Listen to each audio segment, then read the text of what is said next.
ఏమండి, ఈరోజు మా ఇంట్లో బ్రేక్ఫాస్ట్ ఏంటో చూసేద్దాం రండి.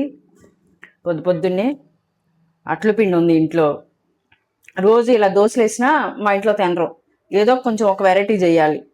అందుకని ఏం చేస్తున్నా, నేను కొంచెం ఉల్లిపాయ ముక్కలు, కొన్ని కరివేపాకు, క్యారెట్, ఎగ్ ఇవి ఇందులో వేసి మిక్స్ చేసేసి కలిపి కొంచెం రొట్టెలా వేసామనుకోండి, అసలు టేస్ట్ అయితే సూపర్గా ఉంటుంది. చిన్నపిల్లలకి గుడ్డు తినమంటే తినరు పిల్లలు. అలాంటి పిల్లలందరికీ ఇట్లాంటి స్నాక్ ఒకటి, బ్రేక్ఫాస్ట్ ఒకటి చేసి పెట్టామంటే హెల్దీగా ఉంటారు. పిల్లలకి తెలియకోకుండానే వాళ్ళకి కావాల్సిన న్యూట్రియన్స్, మినరల్స్ అన్నీ శరీరానికి అందుతాయి అన్నమాట. ఇది ఎలా చేయాలో ఒక్కసారి ట్రై చేద్దాం, చూపిస్తాను మీ అందరికీ. ఇదిగోండి, ఒక గిన్నె తీసుకొని ఈ పిండి ఆ గిన్నెలోకి వేసేసుకొని మనం ఎంత క్వాంటిటీ అనుకుంటున్నామో ఆ గిన్నెలో వేసేసుకొని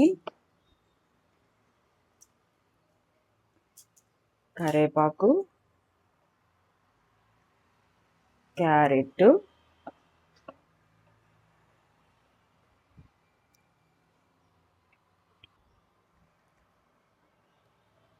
ఉల్లిపాయ ముక్కలు ఇవన్నీ వేసుకొని కొంచెం ఉప్పు వేసి బాగా కలిపేసుకుందాం పిండిని.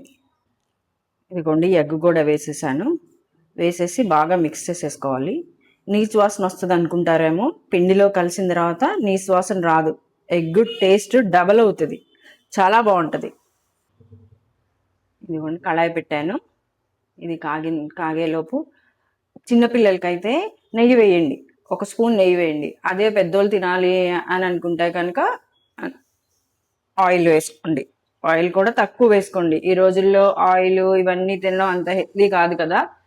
ఇంట్లో చేసుకునే ఫుడ్ అయినా సరే మనం ప్రాపర్గా హెల్దీగా చేసుకుందాం. నేనైతే నెయ్యి వేసాను.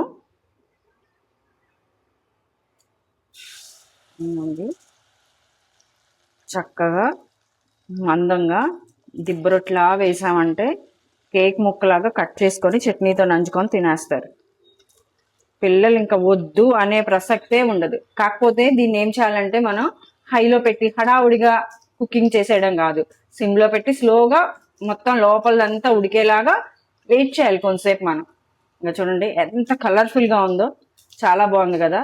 తిన్న తర్వాత టేస్ట్ కూడా అంత అద్రిపోద్ది.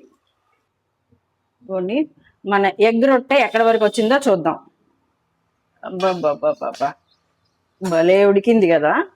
ఒక్కసారి టర్న్ చేసుకుందాం, దీన్ని తిప్పుకుందాం. ఇదిగో, ఆహాహా, అద్రిపోయింది. కలర్ అయితే, టేస్ట్ అయితే ఇంకా సూపర్గా ఉంటుంది. దీన్ని ఒక మంచి చట్నీలో కానీ పచ్చడిలో కానీ వేసుకొని కలుపుకొని తింటే అసలు టేస్ట్ అబ్బాబ్బాబ్బా అనాల్సిందే.